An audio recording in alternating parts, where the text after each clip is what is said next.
Hello, and welcome to week 41 here in my Stitch Circle Show Challenge. And sorry for those of you who has been along with me here all the way. For it, I will say the same as I do every time, so bear with me. But you never know if someone new just have reached my video here. So the Stitch Circle Challenge is a year-long challenge where I each week give a prompt or a set of rules, Dogma Rules to be exact, for you to stitch. And if you're interested in being a part of a community, there is a closed Facebook group. You can apply if you want to do the challenge. Don't apply if you don't want to do the challenge. Then you can do it by yourself or just look at the video or go on Instagram and look what people are doing there. But the group is only for members who wants to participate. And there is a link below here in the description box or under the little word more where you can find a link to that group. There also is a link for the playlist where the 40 previous weeks video is lying in a long row, and you can go in there and see all the other videos here for this challenge. And under, again, each video there is the Dogma Rules I have written the Dogma Rules, and I will also do this here for this week. The Dogma Rules will also be under the video here. And the fourth thing, there is a link to how you can sew a cover together if you want a cover for your samples or for your swatches or your small embroideries or what we shall call them. It is a must to have a cover or a book. You can do whatever you want to do with your small embroideries. You can put them in a box, you can sew them on a scroll, you can sew them on a big sheet, you can buy a sketchbook and stick them in, and there are many things you can do with them. So that isn't a must. And the only thing I want to say is, if you want to participate in this, try to stick to the rules the best you can at the first one you make. You can always make more and build on it and develop it and doing something else, but try to do the best you can to follow the rules for the first one you make. And that being said, I don't expect anybody to rush out and buy new stuff, unless of course you want to. It is always nice with new stuff, but it isn't the meaning that this is going to be an expensive challenge for people or for you members or for anyone else. Use what you have and make the best of that. I think that is all I want to say about the challenge here, because in week 1 I explained everything about Dogma Rules and what Dogma Rules is for a Danish person. And then I can say my name is Lisbeth and I'm the host for this challenge. And I'm a mixed media artist and I like to do all sorts of things. So my content here on YouTube is divided up in playlists the best I can, and look for things that interest you and skip the other things. And perhaps I know I talk a little too much and I talk in the best English I can.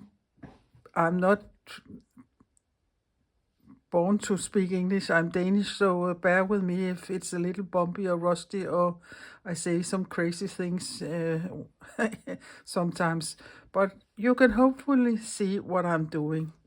So let us get started with week 41. So my book is so fat, so I have 2 signatures in it, and I have pulled the first signature out that is full. So now it's only the second signature that's sitting in my book here now. And this is where I left you last Thursday. And those of you who have been with me all the way can know that I like my spreads to look nice together. So color-wise, I often go something that so it looks nice. And those of you who made this or saw the video with this one knows I already had the fabric here for this week. And this is a piece here I want to use. But I can put that away for now. So here are and now I can come in closer. Here are the 4 rules for this week.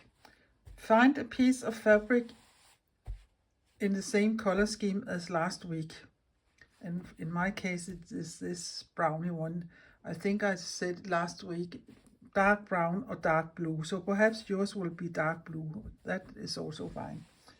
And as we has done many times, trace a circle. That was rule number 1. Rule number 2 is inside that circle, trace some smaller circles, place them wherever you want to do on your fabric, but there has to be a little space between them. They can be quite small or quite bigger. You decide that, and perhaps you could start with making one and see how that goes, and then fill them out as you sew them, or you can trace them all at once. That is up to you. That was rule number 2. And rule number 3 is only used to what is called raised chain stitches, and that means that you make a little circle in ordinary chain stitches, and then you cast over it so you can't in fact see the chain stitches when you are done, because you have made cast over stitches all the way around. So they will be like small rings, high rings, you can say. And for the thread, I think it is easiest to use a little thicker thread, because then it is easier to cover the ring of chain stitches you have made. And again, use the same colors as you used last week. Off-white, sand, cream, ecru, white,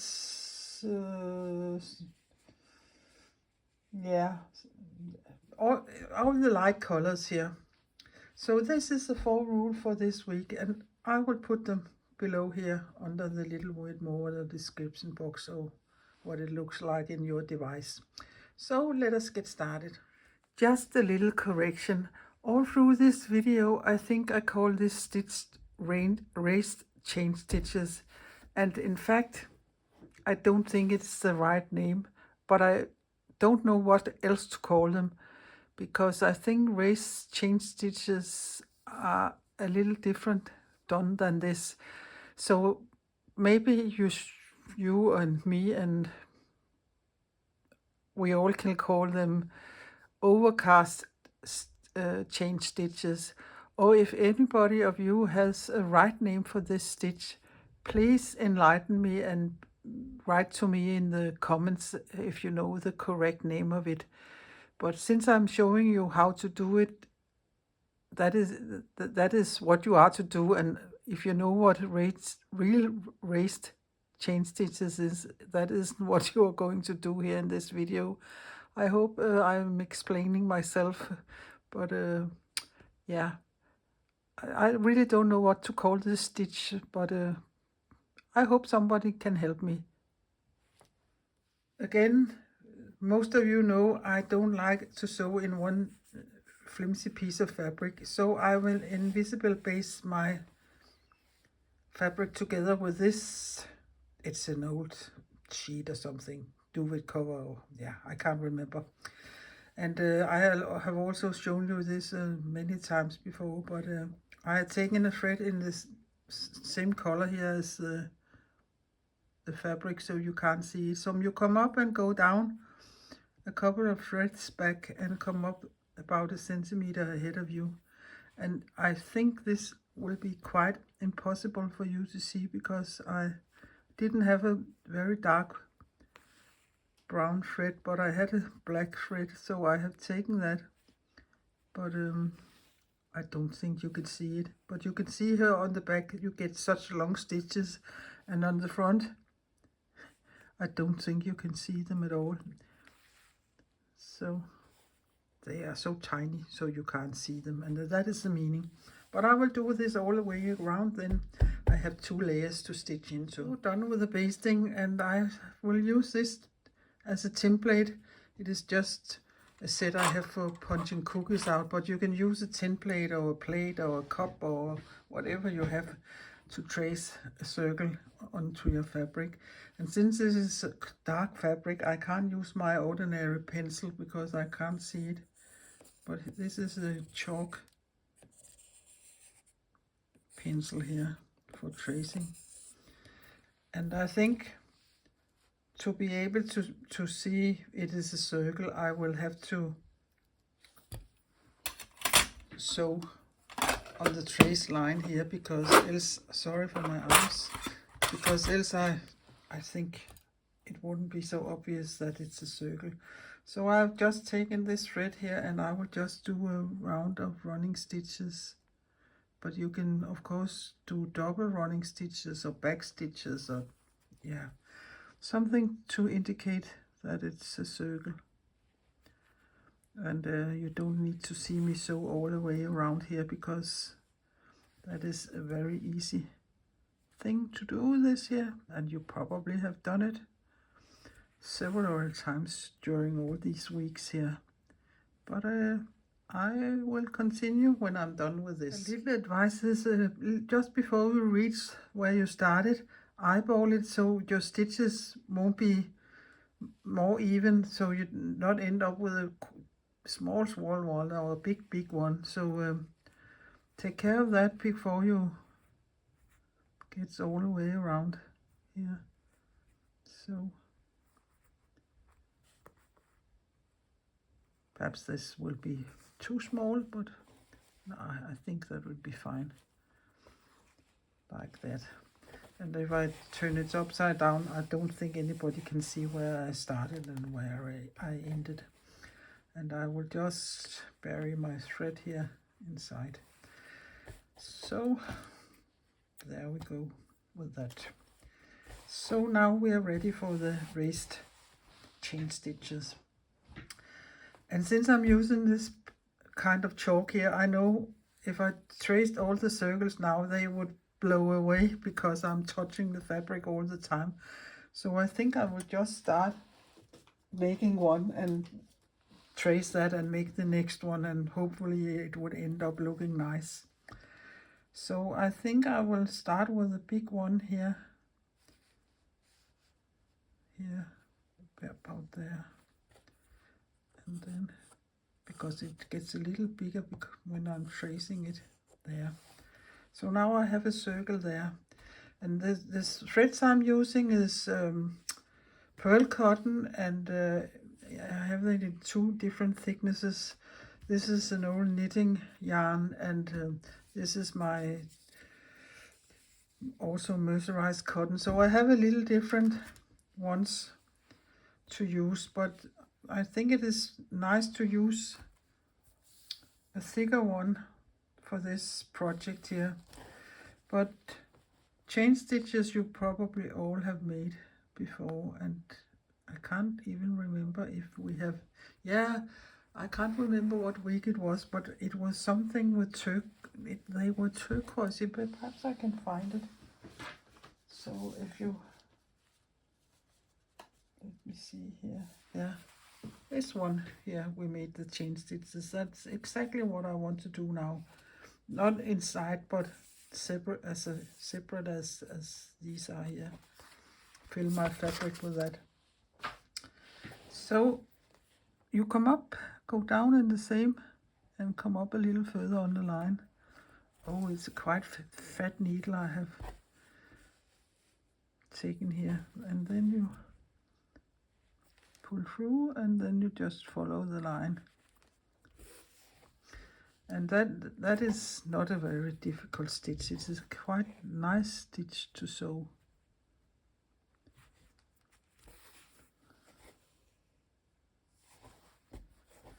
And the more you pull in your thread, the more long the stitch will get. Instead of if you don't pull much in your thread, it will be more rounded. And in this case, it doesn't matter so much if you drag a little in your thread.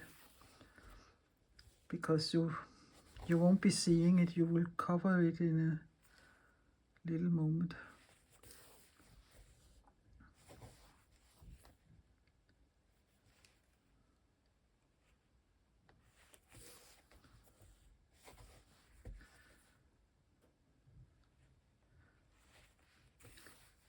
It's always, I think it looks a little funny when I'm stitching here when I'm filming, because when I'm doing it by myself, I don't sit this awkward way as I'm sitting now, but I often have it on my thigh or on my, yeah, it is mostly on my thigh. I have it when I'm stitching. Of course, if you're one of those people who likes to use a hoop, you're more than welcome to do that. I very seldom use a hoop, but for some it is helpful, and you're more than welcome to do that if you like to do that.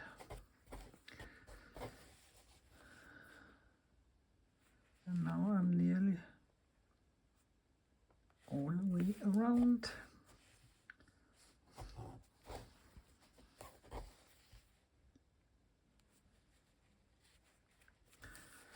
And you can see the line is nearly disappeared, so I think it is wise, if you have a chalk pen, to make one circle at a time before you, and sew that on, and then trace the next circle. But if you have one of these pens, you can see that it disappears when you heat it or put water on, or yeah, there are many other ways. And then I just come up here. So now I have a full circle, and I will just go down somewhere here under. Doesn't matter so much. Yeah, you can see there.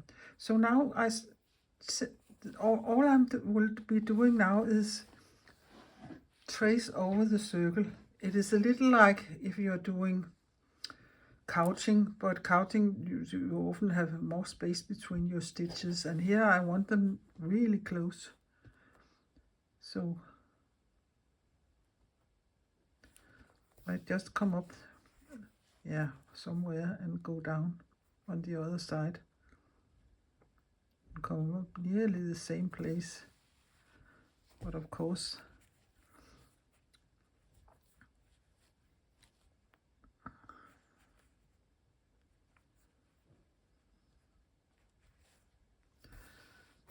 and in the beginning it looks a little funny, but just keep going.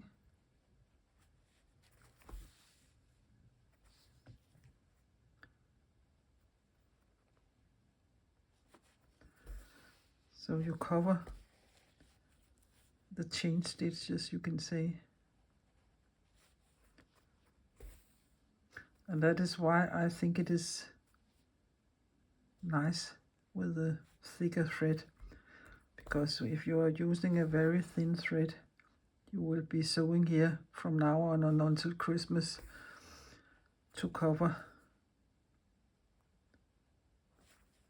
the chain stitches. But you can see as soon as you have sewn a little, it starts looking nice. And I think I will, when this thread is done, I will take a smaller needle. It is a little thick, this needle, to get through my layers here. But of course I will have to have one that is big enough so I can get this heavy thread through my needle. But you can see here, all I do is cover the chain stitches. So you don't need to see me sew all this, so I will be sewing this up, and then I can show it to you So done with the first circle, and when you hit the point where you started, you can always go a little over again so it ends up looking nice. So you can give it a little makeover there if you don't think it ended up nice, but it is quite raised when you put your finger over it. So I have changed threads, so I will take this white, nearly white one I make, and I think I will make a bigger one because it is both thread and time consuming to do this, and I can't be sitting here all day. But you can make them as big or as small as you like. But I will just take my template here and trace this circle here. And again, the first thing is the easiest and the quickest thing is to just make this circle with chain stitches. So I can just, and I don't know why, I always, when I go down, I always ended up stitching directly into the knot, and that is not very nice. There.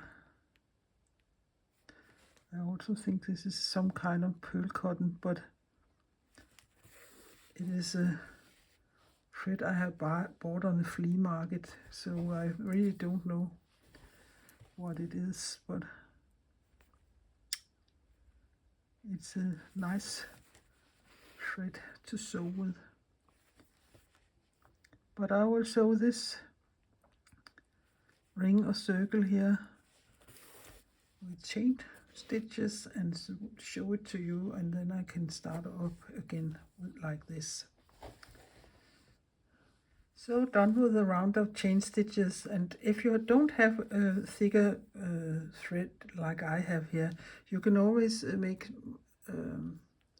more strands so it gets thicker.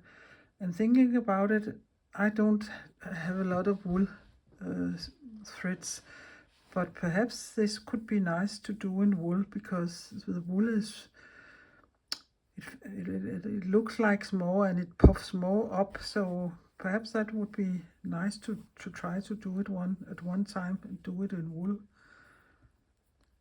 But as I said, I don't have much wool thread.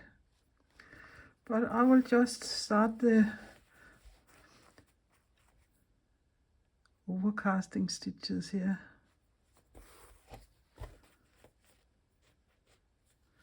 And I can see I tighten that a little, and that is, I think that is the most important thing when you do this overcast stitches here, not to make them too tight and not to make them too loose.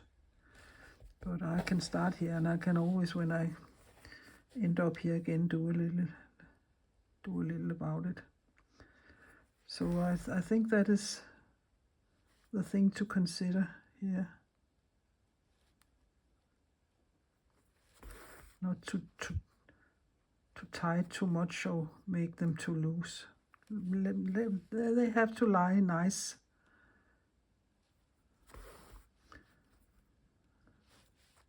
So there's a long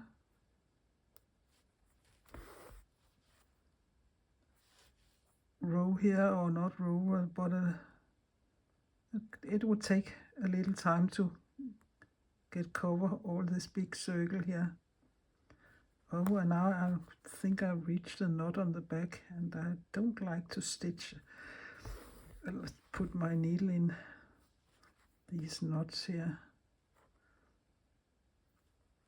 Yeah, now I think I did it. Whoops. There.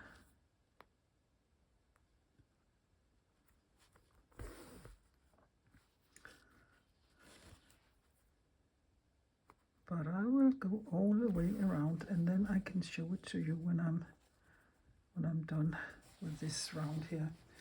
And maybe I can, I will see what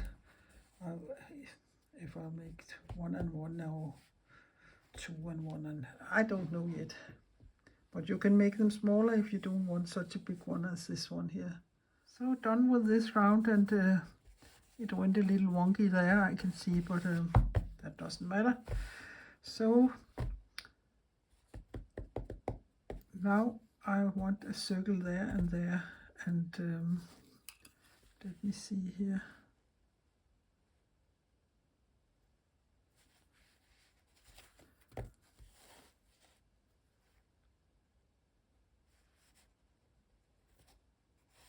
Yeah, I know it will be a little smaller when I trace it here, so I think I'll go for that there. And perhaps I can make an even smaller one, but then I think I will go down to a... That was not my needle for this here. Why is my needle? It is here. But then I will go down to my normal thin mercerized cotton, because I think...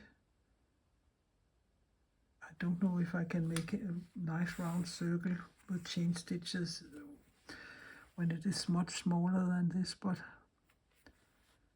I will see. And I have changed color to another light brownish one, sand color one. But I will do exactly the same as I have done on the two other circles. So I will sew this one up and show it to you. You can see here on the back side it makes also very nice round circles. So that was number 3. It takes quite a piece of time to sew all the way around these, and I will see if I can make a small one here. But I don't know if I'm able to do that, but I will try. I had taken a much thinner thread, not much, but a thinner thread than the others. This one was really chunky, so I will see if I'm able to do that here. I think it is helping a lot because this thread isn't so thick.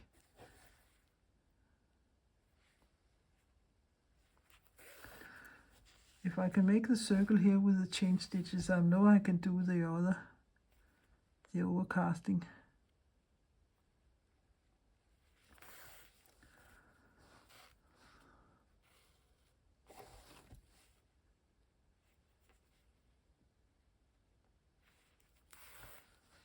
Yeah, I think I can. Perhaps it will be a little wonky, but who doesn't like wonky? Yeah, some don't, perhaps, but I do.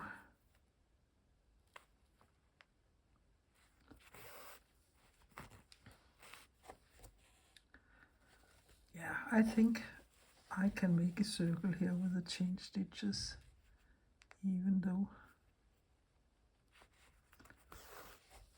it is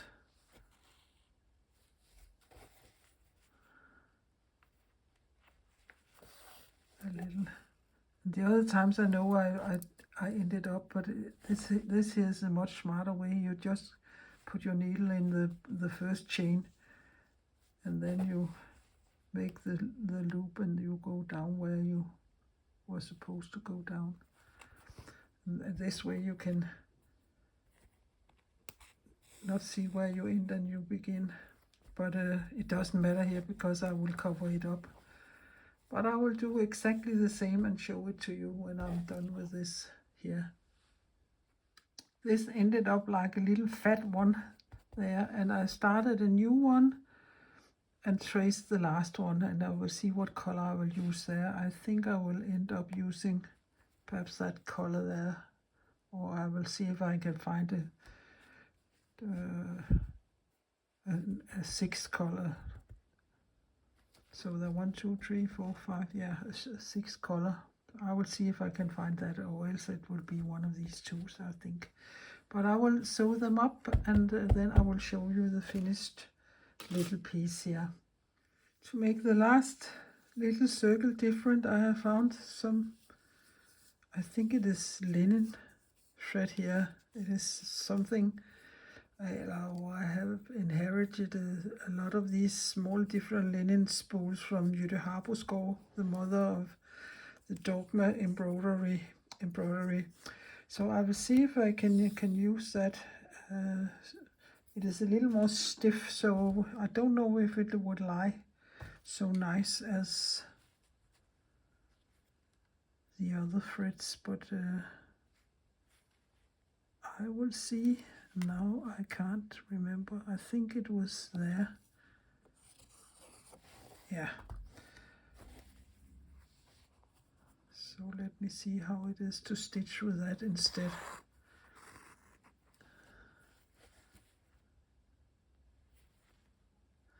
It won't be any problems with the chain stitches. It is perhaps a little more difficult to get them to lie flat, the overcast stitches.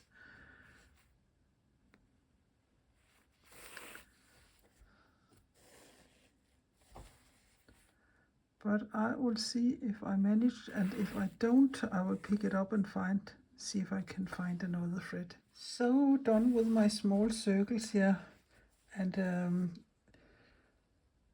I'm succeeding in using this very stiff linen yarn, but I won't recommend using that. It was a little more difficult. It is better to use a softer, more bendable thread than a stiff linen thread.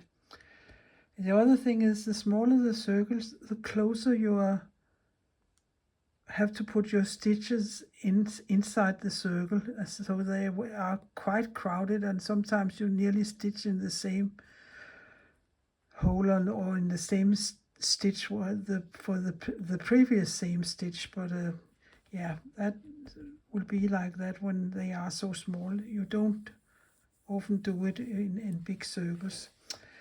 But I think it ended up quite nice, and it is, if you close your eyes and run your hands over it, you can really feel how high this is compared to the fabric surface here. So that is another thing. You can get really texture on your embroidery if that is what you want, or if you want to achieve something with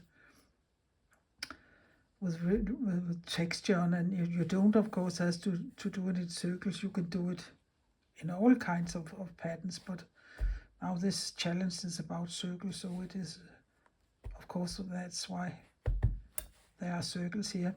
But I will put it in my book, and I have already taken a picture, so it's nearly impossible to take nice picture when they are sitting in my chunky book, and I think I will let it be this side up here.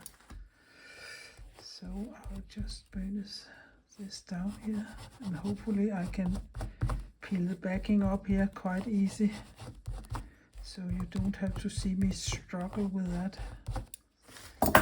So let me see here.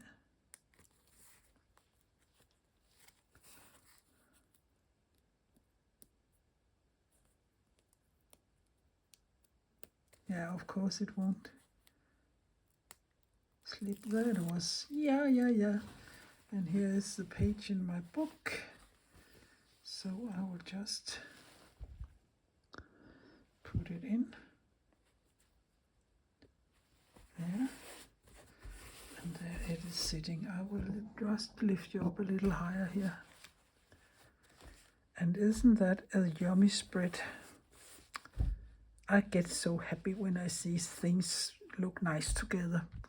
But I will take some close-ups here at the end of the video. I hope you have found this kind of stitching and this video interesting. I want to do it yourself, and I really hope to see a lot of overcast chain stitch raised circle in the Facebook group or on Instagram. There is 2 hashtags here I have mentioned under the video you can use if you're doing it on Instagram. I know it isn't everybody who likes to be on Facebook, and in fact I'm also a little tired of it sometimes, but it's the only way to make a group like ours and do it on Facebook. But if you have liked this, so please give me my video a thumbs up, and please consider subscribing, and please consider maybe to do the challenge.